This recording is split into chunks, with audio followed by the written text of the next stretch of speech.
Okay, well, thank you everybody and welcome. The first thing I'm going to say before I do any of the technically really important stuff is mention that we are live streaming. So thank you to everybody who's joining us online as well. And so just keep that in mind when you're walking back and forth and when you're speaking around either of these microphones. Today we're in the heart of Georgian Bay, which has been an important homeland to and gathering place for Indigenous peoples for thousands of years. We acknowledge that this place on Earth has been here since before our creation, and that all living things on Earth, in the water and in the air, are our relatives and our equals. With its landscape as a teacher and water for its life, we learn, share, and live on these traditional lands. We acknowledge that we share the responsibility to protect and preserve our first mother, the Earth, and ensure that she is here for future generations. This is the traditional and treaty territory of the Anishinaabe people, now known as the Chippewa Tri-Council, comprised of Beausoleil First Nation, Rama First Nation, and Georgina Island First Nation. This territory is within Pre-Confederation Treaty 5 and Treaty 16, and included within the Williams Treaties of 1923. The heart of Georgian Bay was once the traditional territory of the Huron-Wendat and is now home of many Indigenous peoples, including the Anishinaabe and many citizens of the Métis Nation of Ontario. We respectfully acknowledge that we are the stewards and caretakers of these lands and waters, and that we continue to maintain this responsibility to ensure their health and integrity for generations to come. So again, welcome and thank you. I'm Julie Cayley, the Executive Director for the Severn Sound Environmental Association. We're thrilled to be co-hosting this event today as part of the Lake Huron Georgian Bay Watershed Initiative. We are live streaming, like I mentioned, on YouTube, so welcome to all of you who are joining us online live as well. We have a great list of speakers. Many of you have probably noticed. I think there's a poster up by the registration, and they're going to share messages with you today, as are the people around the room, around communities and watershed action. So I think we should just get started, because those of you who know me know I'll just stay up here talking for myself. So our first speaker, I'm excited to welcome Justin Dumont. Justin is from Penetanguishene, an avid hunter and fisherman, and Justin is also a councillor on the Georgian Bay Métis Council. Justin, my pleasure to welcome you.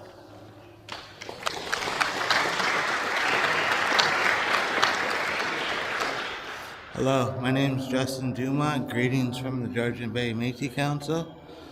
I'm in my fourth year sitting on the Georgian Bay Métis Council, but I have been associated with GBMC for 6 years now. Before I joined council, I was a volunteer with Larry Ferris, who is chair of the Harvesters Committee. While working with Larry, he did many conservation projects with the Severn Sound Environmental Association.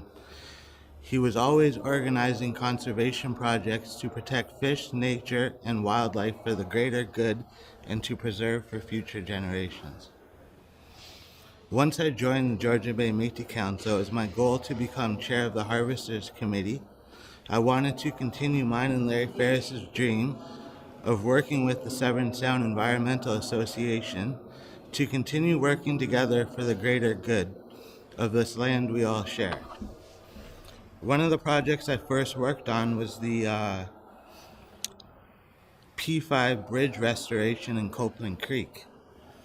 The Harvesters Committee donated $2,500 to help restore the bridge so that the water could flow and the fish could spawn. It was a huge success and a major accomplishment.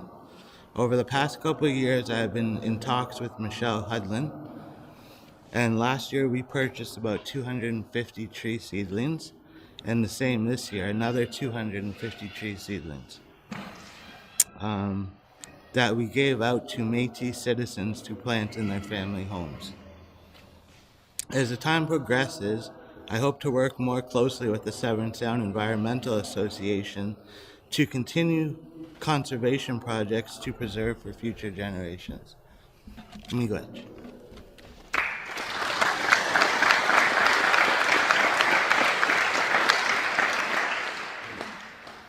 Thank you, Justin. Can I get you to just come back up here real quick? We have a gift for you, local sunflower oil, thanks to Paul Maurice, La Fontaine, and a hat and some seeds. So thank you, and miigwech to you as well.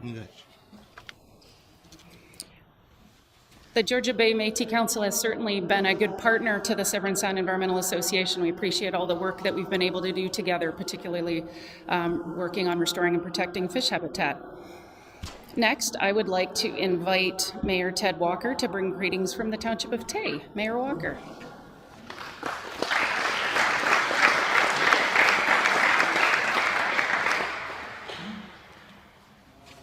Good afternoon, everyone. I'm Ted Walker, and on behalf of the Township of Tay and most of our councils here today, if not all, and some of our staff as well. So we want to welcome you to our wonderful community, nestled here on the southern shores of Georgian Bay in Severn Sound. We are very proud of our community, not only for the natural resources and recreational opportunities it provides for many Ontarians, but also in the unique way we go about locally protecting these environmental features. Some of our more notable attractions, which are close by, include St. Marie among the Hurons, the Martyrs' Shrine, and of course, the Wye Marsh. Unlike most watersheds across Ontario that are protected by conservation authorities, this region, nearly 20 years ago, formed a one-of-a-kind partnership among local municipalities. Through a joint municipal service agreement, the Township of Tay, along with a number of other local municipalities, formed the Severn Sound Environmental Association. The association's work, under the direction of local municipal representatives, has been instrumental in not only helping clean up Severn Sound and getting it removed from the federal government's list of areas of concern, but also in engaging the community at the grassroots level in local stewardship activities, developing sound environmental data through strong citizen science programs, as well as working cooperatively with our local municipalities to protect drinking water sources for the region's constituents. Our Severn Sound Environmental Association partnership remains unique here in Ontario, and we look forward to celebrating its 20th anniversary next year. We are very proud of our association, and especially our wonderful staff who you see throughout the facility today, who have provided the expertise, the guidance, and the hard work to enable us to achieve the successes we have achieved as an association, none of which we would have been able to do separately. Today's mini-summit is an opportunity for all of us to network and learn from each other, the successes and challenges we have had in making Great Lakes Basin a better place to live, work, and play. I look forward to sharing Tay's experiences with all of you, our region's success in sustaining the Severn Sound Environmental Association partnership for nearly 2 decades. And when you can get that many municipalities agreeing for a length of time like that, the product must be pretty good. So again, thank you for visiting Tay. We hope you'll be able to enjoy some of our attractions and look forward to having you visit us again. Thank you.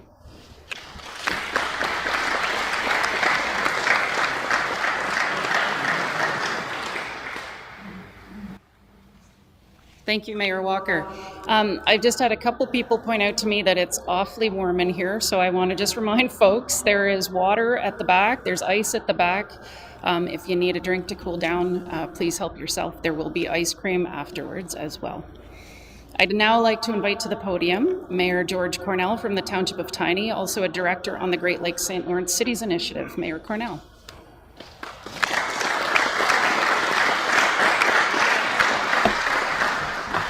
Thanks very much, Julie. I heard the audio was a little off. Are we okay? We can hear me okay? Good. I think everybody, it is really exciting to be back at an in-person event to be able to have conversations face to face, be able to recognize some people that maybe we didn't recognize because we've only seen each other through a Zoom box. I know personally I've had that experience. And great to see some faces that I haven't seen in a while. So thanks for being here and thanks for joining us today. So good afternoon, bonjour, Annie. On behalf of the Board of the Great Lakes and St. Lawrence Cities Initiative and the Township of Tiny, it is my pleasure to join you today to celebrate our collective actions and the ongoing efforts by people like you to make our watersheds better places to live. The Great Lakes and St. Lawrence Cities Initiative is a binational coalition of over 80 American and Canadian mayors representing over 17 million people. Those of us involved in the initiative are committed to protecting and restoring the Great Lakes and St. Lawrence River Basin through collaboration between all levels of government in order to provide education and resources, as well as the promotion of sustainable, environmentally sound policies on water quality and quantity, infrastructure, and climate change. And the terminology Great Lakes and St. Lawrence Basin is something that the initiative has adopted over the last year and a bit, just recognizing that it's not just those municipalities that are physically located along the Great Lakes or along the St. Lawrence Seaway. It's those municipalities and those people that are living in the basin that are impacted by those water corridors, if you will. Over 9 million Ontarians rely on the Great Lakes and St. Lawrence River Basin for clean drinking water. In the Township of Tiny, we have over 70 kilometers of shoreline, and I can tell you from personal experience that fresh water is the lifeblood of not only the communities along the Great Lakes and St. Lawrence and its tributaries, but of all of us within this precious basin. Representing 20% of the world's fresh water, this natural resource drives our economies, nurtures our lifestyles, and is a key ingredient to the social fabric that make us all proud to be Ontarians, Canadians, and North Americans. With this in mind, the County of Simcoe, along with the Township of Tiny, Town of Collingwood, Wasaga Beach, Penetanguishene, and Tay are not only members of the Great Lakes and St. Lawrence Cities Initiative, but are dedicated partners. A recent survey of municipalities along the Great Lakes and St. Lawrence River found that 95% of respondents were concerned about coastal issues facing their communities. In response to this, the strategic priorities for the initiative call for investment in the Great Lakes and St. Lawrence River restoration, water infrastructure, modernization, and coastal resilience to help shoreline communities safeguard drinking water. Recently, the Great Lakes and St. Lawrence Cities Initiative Board adopted its Canadian federal priorities to help set the agenda for the year, identifying several themes to be brought forward to the Government of Canada. And it was just a couple of weeks ago that we convened what we called a Day on the Hill. We were in Ottawa, we had a chance to meet with a number of members of Parliament, and we, along with a number of other water agencies, hosted a reception that evening with focus on the Great Lakes and the St. Lawrence cities. So with that, I'm going to walk you through briefly the priorities that have been identified. So first, the priority includes implementation of a Canada Water Agency to support long-term viability of the Great Lakes and St. Lawrence River Basin and the communities it sustains. This would be done by providing leadership in science and research in the areas of water quality, coastal processes, water levels, nutrient management, and other human impacts on freshwater resources. Supporting these areas of development is crucial in assisting local decision makers with the long-term planning of their nearshore freshwater resources. We've asked the federal government to ensure that municipalities in the Great Lakes St. Lawrence Basin have a voice in the ongoing development of the Canadian Water Agency's activities.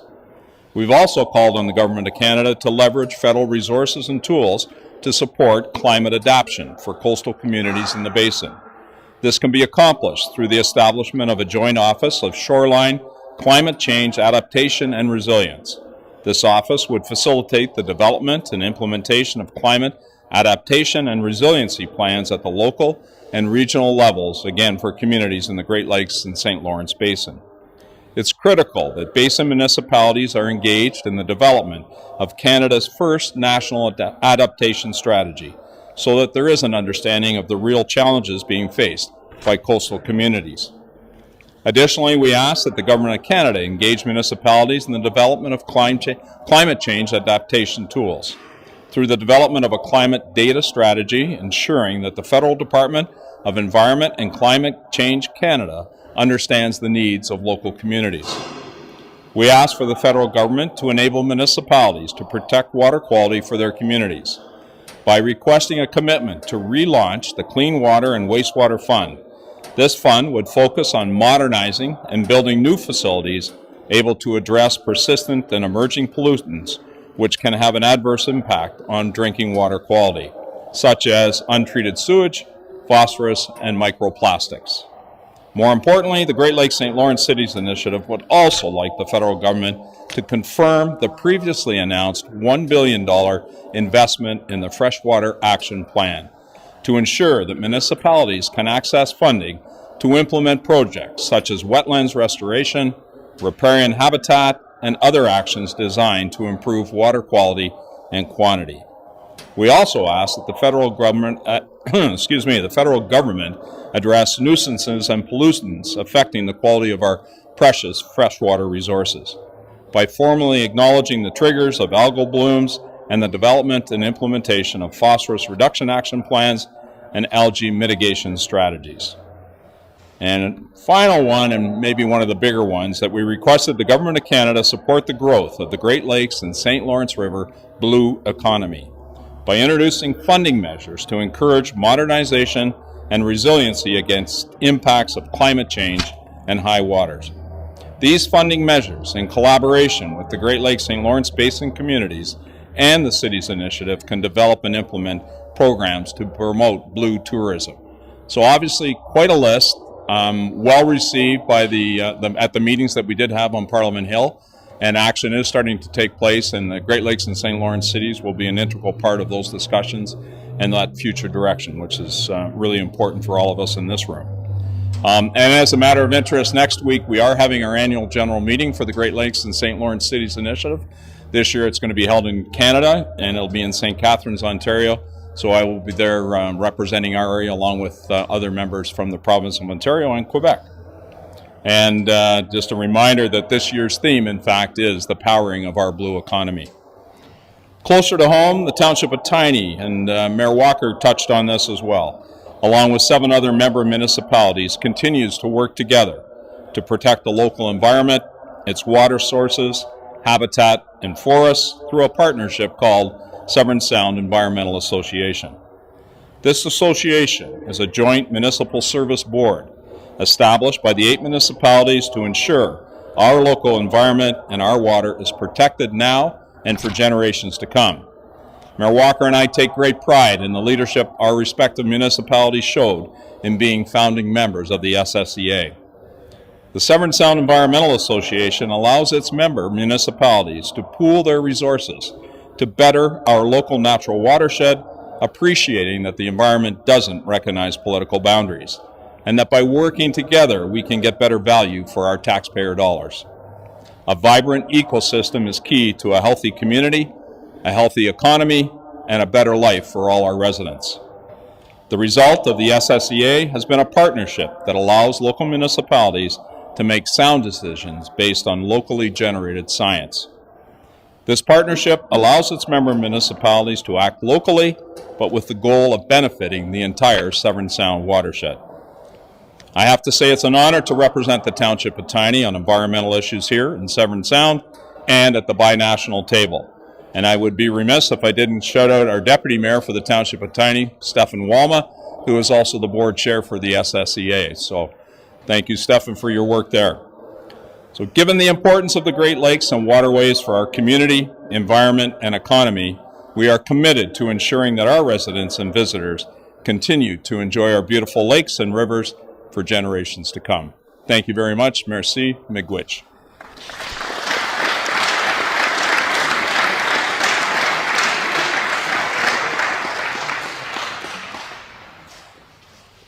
Thank you, Mayor Cornell and Mayor Walker, and the rest of our members here. Thank you for your municipal leadership. That's certainly where the rubber hits the road in a lot of the work that we do and that you're going to hear about as well today.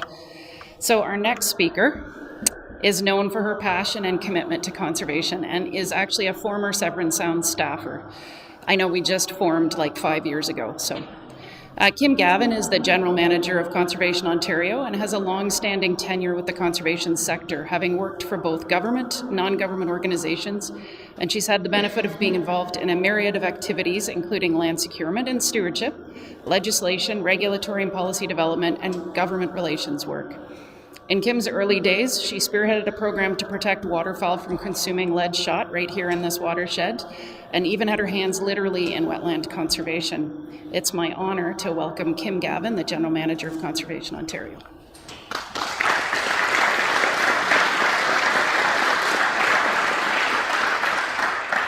Thanks very much, Julie. It's a real pleasure to be here today, to be part of this celebration. As Julie indicated, I did work for the Severn Sound Environmental Association when it was still known as the Severn Sound Remedial Action Plan back in 1996 to 1998.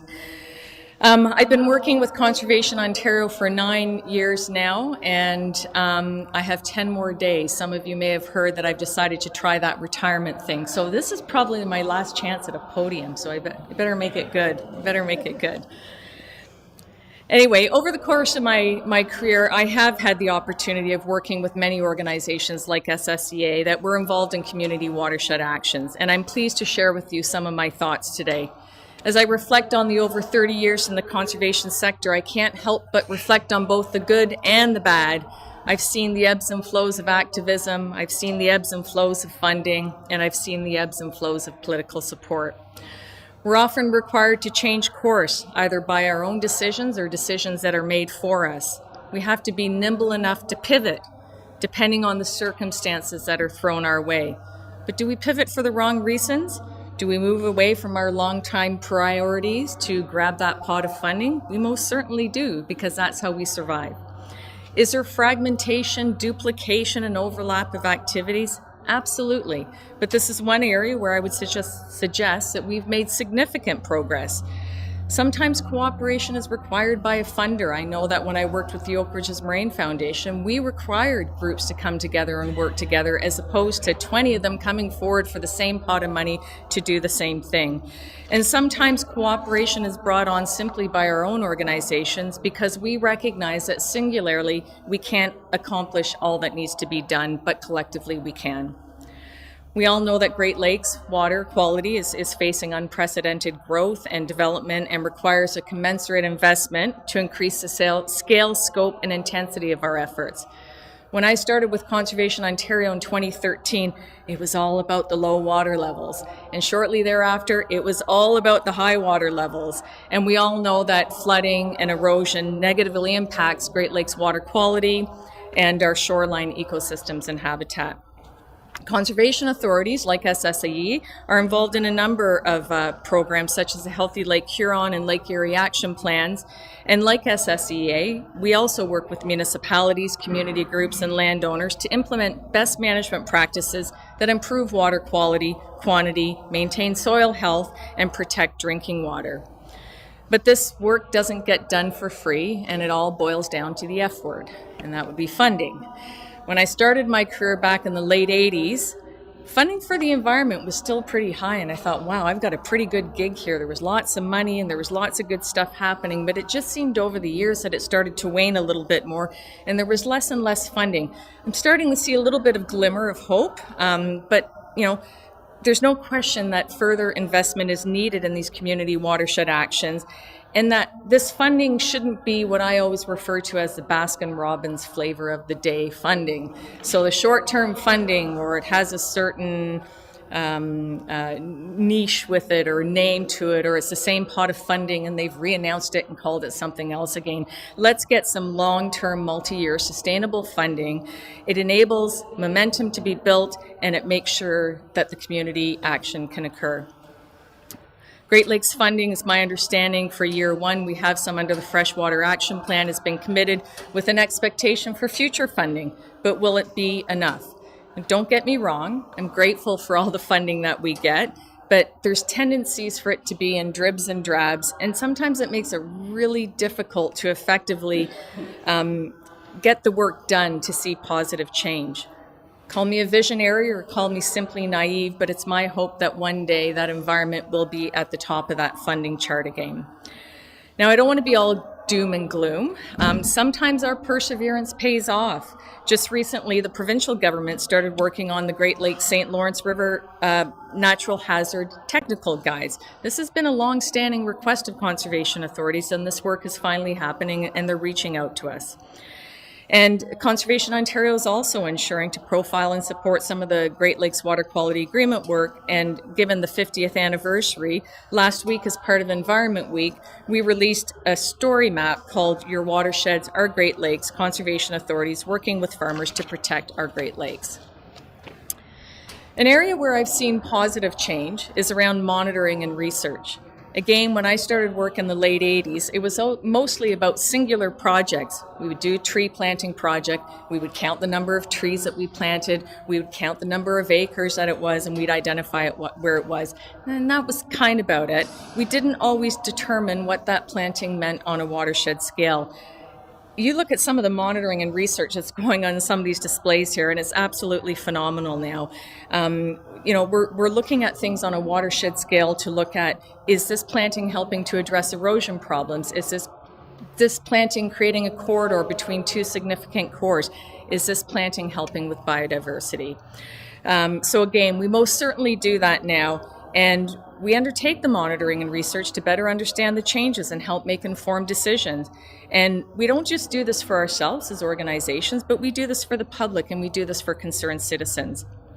As I mentioned before, sometimes our organizations can be criticized for fragmentation, overlap, and duplication. And while I can't profess to say it doesn't still happen, it happens far less than it used to. As Communities and Watershed Action, we've made significant efforts to coordinate our approaches and share successful approaches across our jurisdictions. An example I'd like to share with you is what Julie mentioned at the beginning. When I did work for the RAP, I worked on the lead remediation program, and I was working with the federal government and trying to get lead out of our waters and use alternatives like bismuth and steel. And there was this fabulous program happening over at the Bay of Quinte RAP with the Lower Trent Conservation Authority called Take a Little Lead Out. And I thought, I just want that program here. So I begged, borrowed, and stealed, and we brought that program here. But I didn't have to steal it. They were quite happy to share it with us, and it was a very successful program. So again, it's not just about one person or one organization, it's about all of us collectively, and cooperation is the only solution to healthy watersheds. We couldn't do these projects without flying around here, without groups like the Severn Sound Environmental Association. We couldn't do these projects without conservation authorities. We couldn't do these projects without landowners like our farmers who graciously offer up their land to implement these projects. We couldn't do this without our municipalities who bring community semblance and support to these projects, both in kind and financially. It's important that we take the time to step back and truly look at what we've accomplished. We can't quit. The threat is here, and it's constant. That's what was so brilliant about the Severn Sound Environmental Association. So after the Severn Sound RAP was delisted, SSEA didn't go, "Hey, that's it, folks, we're all wrapped up, let's close up shop and go away." They continued the work, and they're continuing to ensure that Severn Sound doesn't experience the degradation that it had previously. And they continue with their targeted actions, they continue with the monitoring and research, and they continue with the adaptive management. So again, I talk about my role in lead remediation, and part of my role was trying to look at ways to get lead out of our wetlands, because our majestic trumpeter swans were digesting the lead and they were dying of lead poisoning. And so, as I had mentioned, part of it was trying to work with, be it federal or provincial governments to make these changes. And that program was one of the threats that was identified on the Severn Sound RAP. Was the RAP delisted because we were successful with that lead remediation program? Most certainly not. The RAP was delisted because of the Julie Caleys who worked with the Dave Ritchies on their farms to do stream remediation. It was the Paula Medills who were out there doing benthic work and doing that monitoring and research. It was the Lex McPhails who were doing the GIS work and helping us determine where our targeted actions were. It was the Michelle Hoodlins doing stewardship work, and it was the Keith Sherman trying to keep us all together, which was difficult at times, but he did. So again, It was the conservation authorities, the local, regional, and provincial stakeholder groups who we often partnered with to accomplish important tasks. It was the federal and provincial governments who provided funding, often as a result of a local politician who fought for that funding. And it was the municipal governments who stood behind all of these projects. It wasn't just me, it was all of us collectively. I guess the moral of my story is that no matter how small your contribution may feel, the sum of the whole is what matters. It's not one of us singularly who restores a watershed or protects the Great Lakes or is going to save Ontario's environment. It's all of us working together. And if I was to identify one thing for successful community watershed actions, it would be collective action, benefit sharing, and forward thinking, all of us working together towards a common goal and never giving up. Thanks very much.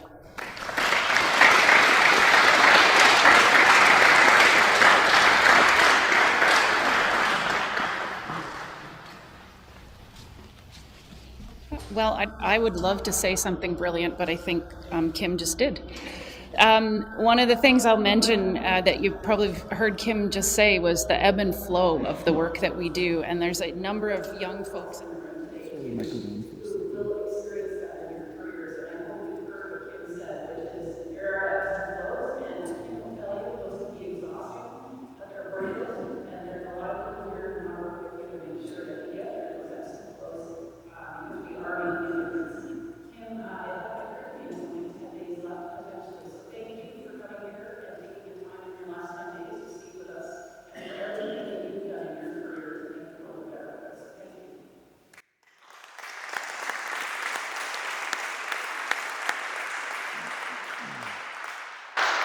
So our next speaker is supposed to be Sarah Smith, and unfortunately Sarah has not been able to join us. Mary, but you're going to speak for Sarah.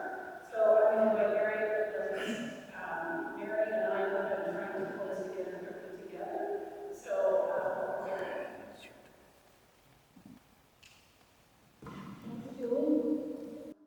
I'm Mary Bailey that helps to work with the different communities on behalf of the federal and provincial governments on the Lake Huron Georgian Bay Community Action Framework. And I am now going to read Sarah Smith's notes from Huron County. Sarah Smith is a planner from Huron County, and one of the reasons Julie and I thought that her talk would fit in well is we've been hearing a lot about how there are different organizations that take community actions in watersheds, and I just thought it would be very important to highlight some of the work that's happening at a slightly different scale, the county scale, along the southeast shore. So she thanks you very much for inviting you to speak to her about the Huron County Water Protection Steering Committee. Huron County is located on the west coast of Lake Huron. The county seat is Goderich. It is an upper tier municipality, and we have 9 local municipalities. The county hosts many committees and organizations with council representation, and we're very lucky to have the Water Protection Steering Committee. And here she gets into a little bit of the history. We're very dependent on water. We drink it, we wash with it, we use it for transportation and for recreational purposes. The county recognizes that protecting water sources is important to ensure there's enough safe water for all the uses now and in the future. In the early 2000s, there was extensive national press coverage of polluted Lake Huron beaches.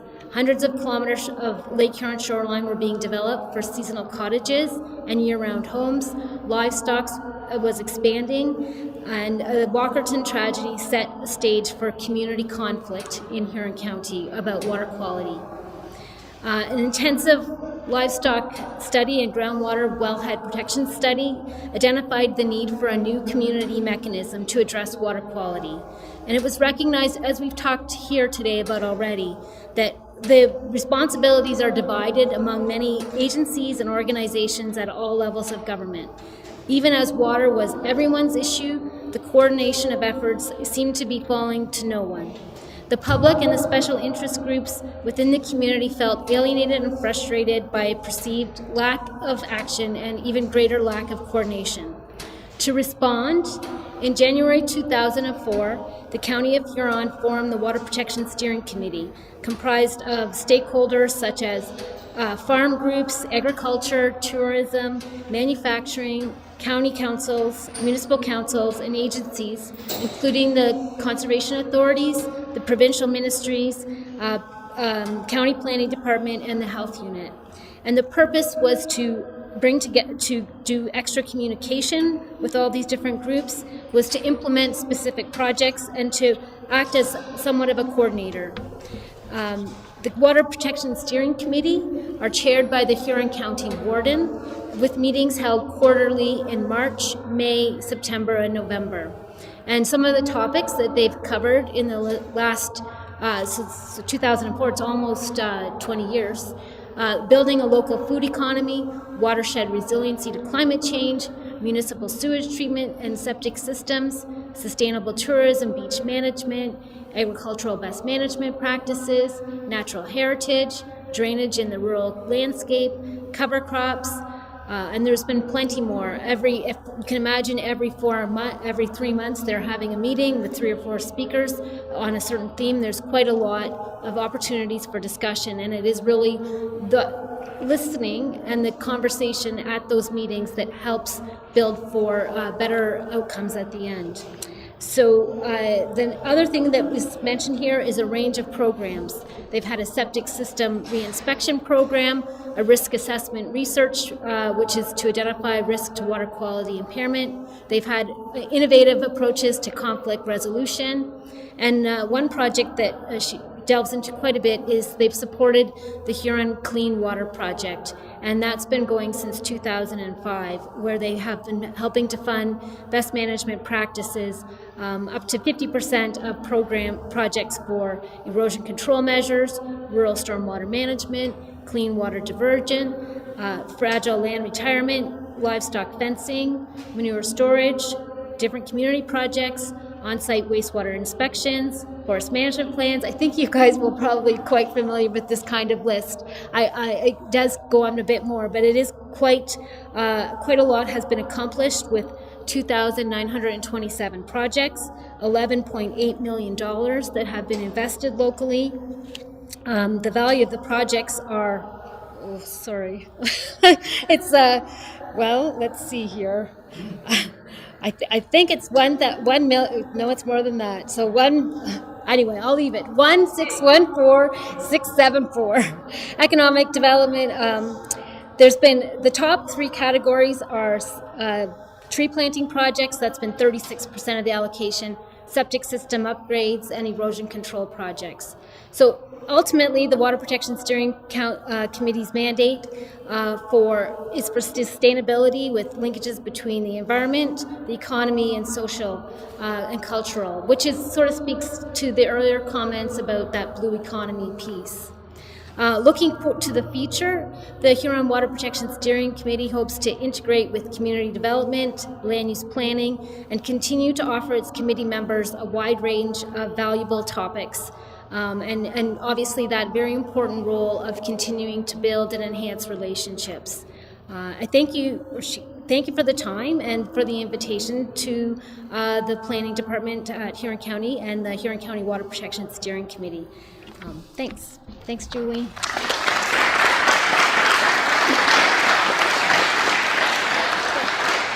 I'll make sure that gets back to Sarah. It's actually for you.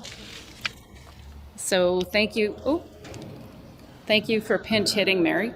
And I know that's not always easy, and it's unfortunate Sarah couldn't join us. It's really important, though, I think, to hear about the work that's going on Lake Huron, which we're all connected to, and I think sometimes we forget that we are all connected in the way we're impacting, and good and bad. So thank you for bringing that perspective to us as well. So next up, I'm going to introduce 2 people at once, and I'm going to trust them to hand off to each other, because I know I can, because they're wonderful people. First will be Kevin Trimble. We're going to first hear from Kevin, a retired ecologist with more than 30 years experience working on private and public sector projects around Ontario in areas such as renewable power, pit and quarry rehabilitation, mining, infrastructure.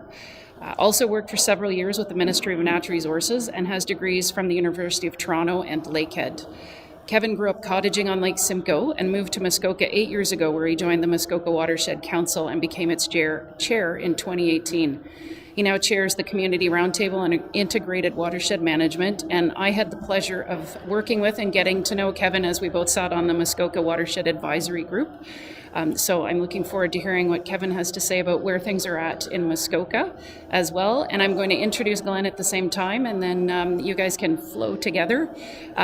Next up will be Glenn Cunnington, and Glenn is the Manager of Watershed Programs at the District Municipality of Muskoka, holds a doctorate in Road and Landscape Ecology from Carleton University, and a Master's of Science in Watershed Ecosystems from Trent University. Trent.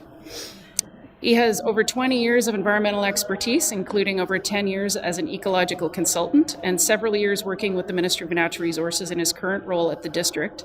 Glenn is focused on developing relationships that balance the needs of the environment, society, and the economy, while contributing to the long-term vision of the environmental management of Muskoka. So welcome, Glenn and Kevin.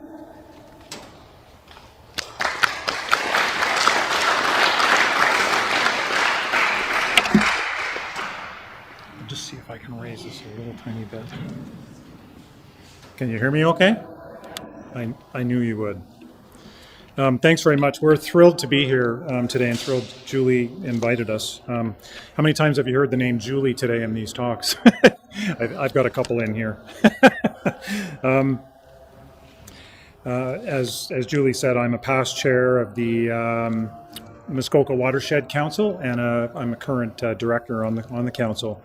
We have a number of things in parallel or in common with the Severn Sound Environmental Association, and the biggest is Georgian Bay. The Muskoka Watershed Council covers, one watershed, but we're starting, and we're starting to use it as an ecosystem unit for managing water and land use at home. But we've also been learning that, ecosystems go beyond watershed boundaries. And there's an awful lot of ecological processes and functions that transcend. And every ecosystem is a part of a bigger ecosystem. And so we all have Georgian Bay in common. And I can't think of anywhere else in Ontario over my 35-year career where our economies and our livelihoods are so tightly tied and dependent on a high-quality environment, as some of the previous speakers mentioned. And so I think it's great to see us all here today and with common groups around the edges of Georgian Bay. Another thing we have in common with the Severn Sound Environmental Association is our 20-year anniversaries. The MWC just celebrated ours, and I'll give an advance congratulations to your group on yours coming up soon. So the MWC is an independent non-profit environmental group. We are not a lobby group. We focus on evidence-based interpretation of science. Bringing science to the street is one of the main tools we like to say we use, and we exist as a collaboration between community stakeholders and the District of Muskoka. We also develop science-based programs to help understand our watersheds more and bring education in. And we also develop policy positions for municipal governments to use in improving land use governance. The Watersheds Council's primary area is a 5,100 square kilometer Muskoka River watershed running from Algonquin Park down into Georgian Bay through the Moon and Musquash rivers. The council itself is made up of about 35 or 40 members, and we have representatives from environmental groups, school groups. We have elected municipal members, business community reps, and academia. The MWC recently incorporated, along with coming up on our 20-year anniversary, and we've restructured our board of directors. So unlike the Severn Sound Environmental Association, the MWC has the District of Muskoka as its single prime sponsor and collaborator. So we have 2 directors from the district who are elected councillors appointed to us, and 7 directors elected from our own membership. We have many projects on the go, and I was excited to hear about blue-green algae here today. One of them is blue-green algae. But our biggest and probably our most ambitious program is Integrated Watershed Management, or IWM. And we began discussing it probably in 2017 or 2018. And coincidentally, we had a stewardship conference on it in 2019 that coincided with the peak of the big bad floods that came through in that year. And then since then, we published a couple of white papers for primarily our municipal clientele that are on our website, and you can see that at the back over there. At the same time that was going on, the province, and Julie hinted at this, announced a $5 million initiative for watershed projects in the Muskoka River system. And Julie and I were appointed to a minister's advisory committee to primarily come up with recommendations on projects that could be done with that money. Our watershed has 17 municipalities in it, 13 of them local and 4 upper tier municipalities. We don't have a conservation authority, and we don't have any single governing body to oversee or manage floods or land use or consistency between all those municipalities. So we're in the process right now of forming a community roundtable, and we've started bringing all of our municipalities in as members to what we hope will be a collaborative, along with local business sector leaders and community stakeholders. The idea being to provide comment on the initial sets of projects that are running, primarily from the district, and you'll hear more about that in a minute. But also to develop sort of common visions and endorse an action plan to move forward with watershed management in the system. Part of this involves a governance study, which we've now initiated, and we've been very lucky to have Julie as someone that we can bend the ear of on the history and structure and evolution of the Severn Sound Environmental Association, because I think it's the only other model that comes close to what we're trying to develop in Ontario, although we're looking around North America and Europe for other examples right now as well. So in addition to that project, the Muskoka Watershed Advisory Group that Julie and I were on recommended 18 other projects, and the province's $5 million fund has gone towards 14 of those, in addition to the governance study, 12 of which are in the hands of the District of Muskoka to do. And with that, I'm going to hand it over to my compadre here, Glenn Cunnington. Thanks, Kevin. As Kevin mentioned, the Muskoka River watershed covers an area of about 5,100 square kilometers, and that stretches all the way from Algonquin Park down to Georgian Bay.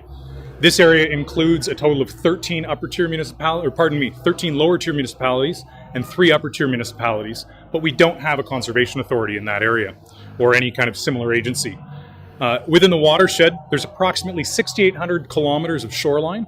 That's the equivalent of getting in your car in Ottawa, driving all the way to Calgary and coming back.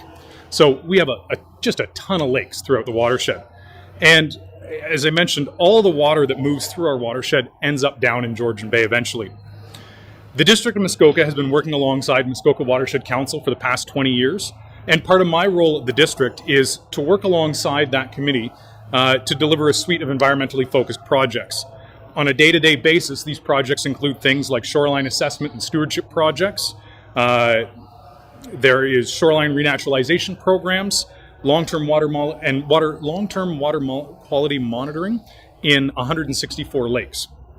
Like many areas around Lake Huron and Georgian Bay, the Muskoka River watershed is facing immense pressures from things like increased development, severe weather events from climate change, increased contaminants in the form of nutrients and road salt and those types of variables, invasive species, loss of habitat for species at risk, and shoreline erosion. And rightly so, our local residents are concerned about that. They're raising questions about water quality, water quantity management, as well as the impacts of flooding. And so in the last 10 years, one of the reasons that has really triggered those questions to arise is that we have experienced in the Muskoka River watershed 3 100-year storm events, which, of course, in 10 years, it's quite a bit in a very short period of time. And those events have led to significant damage for private property as well as municipal infrastructure. So as a response to that, as Kevin mentioned, there was a sizable block of funding that became available to the district. And through the recommendations of the Muskoka Watershed Advisory Group, the district was awarded 12 technical projects. And those technical projects are designed to describe the existing conditions within the watershed. This is really one of the first steps of an integrated watershed management process. We need to understand what we have before we can understand how we're going to manage it and where we're going to go with it. So these 12 technical projects, they fall into several categories. The first group is really focused on flooding. We've got a project that is mapping floodplains within the watershed. And this is really important because it's identifying the extent of where those 100-year storm events should hit. And it provides us with information that will help us for future development policy. We're also creating a hydrologic model of the watershed. And that model will allow us to understand how water moves through the watershed, where flooding might originate and the conditions under which we might experience floods. It also lets us identify areas that are providing flood attenuation or are helping to absorb extra flows when we have those high rainfall events. The watershed also contains a total of 42 structures, those water control structures, and 10 hydroelectric generating stations. The management of those features is all done through the Muskoka River Water Management Plan. And that management plan really describes how those structures should be operated. But it's important to note that none of those structures are designed for flood attenuation or flood control. Historically, they were really designed for the lumber industry and moving logs through the Muskoka River watershed down to Georgian Bay, where a lot of the mills were. So they don't have the ability to necessarily provide flood attenuation.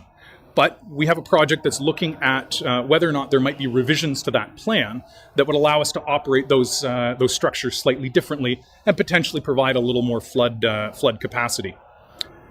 In addition, we also have a project that's focused on identifying both green and gray engineering options that would help us to increase flood resiliency and minimize the impacts of those extreme weather events. Remaining projects that we have, there's some that are focused on better understanding the natural features and functions within the watershed. And to this end, we've got a project that's looking at a natural capital inventory. And it's improving our mapping of wetlands, vegetation communities, vernal pools, and species occurrences. And all of this information will help us to better identify significant wildlife habitat areas and other features that will be important for planning policy. As I mentioned previously, the watershed overlaps with quite a few upper and lower tier municipalities. So as part of these projects, we're also doing a land use policy review, where we'll be comparing and contrasting the various policies across those municipalities, really to get a bit of an idea of how similar are they, how different are they, because that information will be really important as we move forward with a watershed scale plan. Finally, a portion of the project are aimed at better understanding many of the local and social and economic elements that are occurring in the watershed.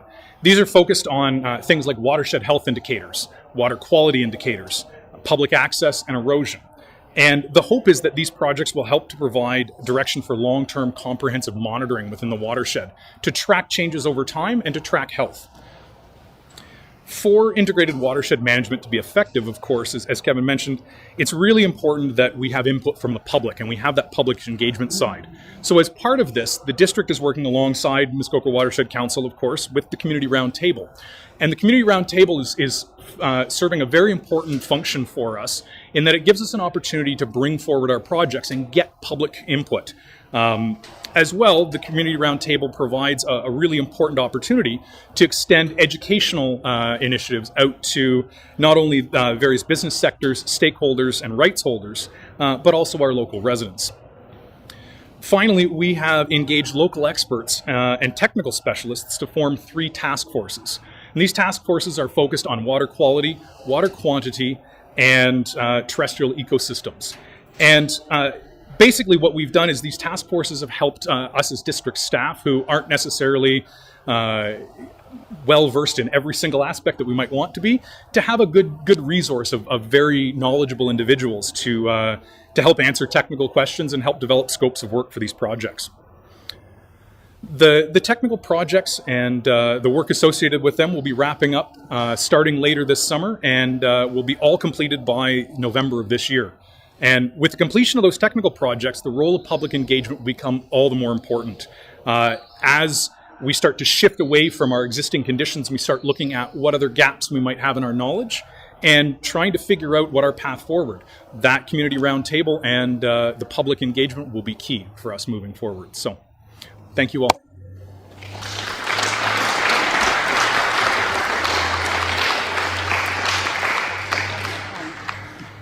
Thank you. Kevin?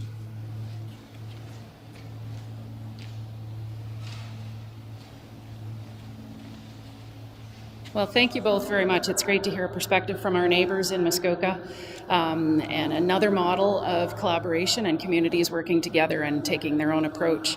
The other thing I keep thinking about while everybody's been talking is the fact that we're all connected, and all of our organizations are connected in some way, even if we don't think we are, and that really we're all either downstream or upstream of somebody. So we really need to think about that in the actions we take and the work that we do. I would now like to call or invite, I guess, my colleague Mary back up to help us wrap things up, and then we're going to have our board chair do the final wrap up.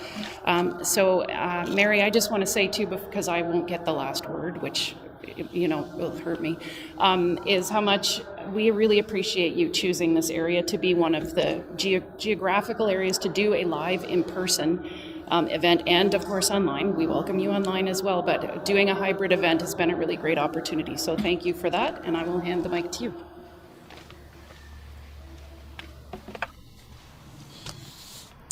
Well, I think I might need to bring that down a bit.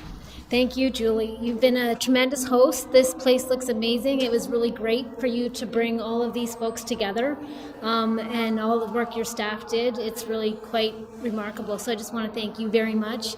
And for the folks that came today and the folks online, I'm really grateful for people's time. I know June is a very busy time, and I know that people really made a big effort. So I especially wanted to acknowledge some of the displays around.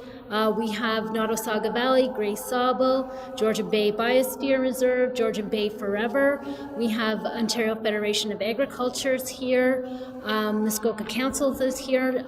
So certainly please, when you get up, please do take some time to speak to some of these folks that have put some time into coming here together. I also want to thank very much the funding that goes behind pulling together different communities around the lake to come together once in a while. And Kim mentioned how she kind of, one of her early projects, she kind of stole from another area and brought it to the Severn Sound area. And it is really those opportunities when different organizations can come together in person and kind of get into a discussion where we can learn what we're doing and try to do this work in different areas. I don't have a silver bullet kind of answer for what did I hear today. I think I heard probably a lot of the same things you heard. I hear this piece about the watershed perspective. The watershed is at the lake. It is at the source. It is in both of those places at the same time. And there's a shared responsibility. That shared responsibility can also lead to nobody's responsibility. And we can think like that. We can all think of our individual actions, and that is important. All of our individual actions are going to make that difference at the end of the day. But it's also that very important word that we also heard a lot about today, and that's that community organization and communities coming together and working as communities. We heard different kinds of community collaboration today, some Conservation Authority community collaboration, some are at the county level, some of the cities are trying to come together and figure out how to work towards solutions for these tied issues with environment and economic issues. I just think that those are some really important things that were talked about today. I know that the challenges sometimes seem numerous and the solutions sometimes out of reach, but we did hear a lot about solutions today, and even the last speakers with their watershed scale plans, and those ecosystem pieces are important, but as well are those integrated economic pieces that perhaps also need to be not just at the end of the day, but as you go through that watershed planning perspective, what are those economic pieces so that those pieces are going along together at the same time, both economy and ecological issues.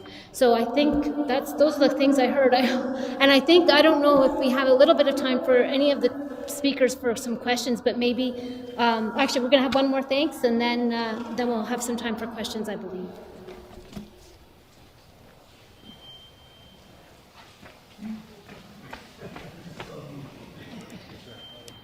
I get to do the fun part. I get to announce the ice cream and the thank yous. So first off, everyone, thank you so much for being here today on behalf of the board. Your participation is much appreciated. This is a super important thing. We all need to get out and learn more about what we can do. So I encourage everyone to visit all the displays, meet all the experts, ask crazy questions, ask stupid questions, and learn something new today. The next one I want to thank, and this is going to be a challenge. Julie gave me this great list with it was a speech included that you can. My phone died, so what we're going to do now is there's no way I could name all of the stakeholders, and by that I mean our elected officials in the room today. So, Your Worship, Mayor Cornell, Your Worship, Ted Walker, thank you very much. I think I saw Your Worship, Mike Burkett. Thank you for joining us today. Can I get all of the elected officials in the room to stand up, please?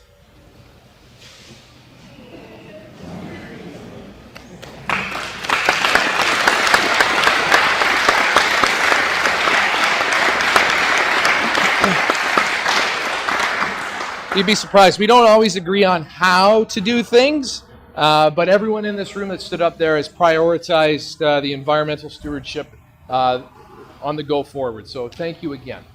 Thank you to our presenters today, all the displays from Lake Huron Georgian Bay Watershed.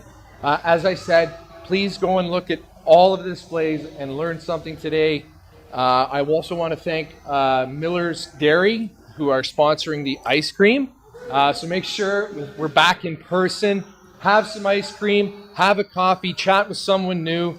I have nothing else to say. Oh, sorry. Huge thank you to our staff. Everyone in the light blue shirts, come out, please.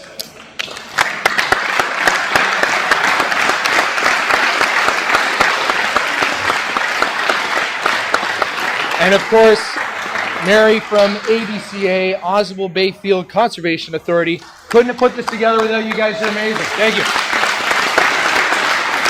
I get there? Go.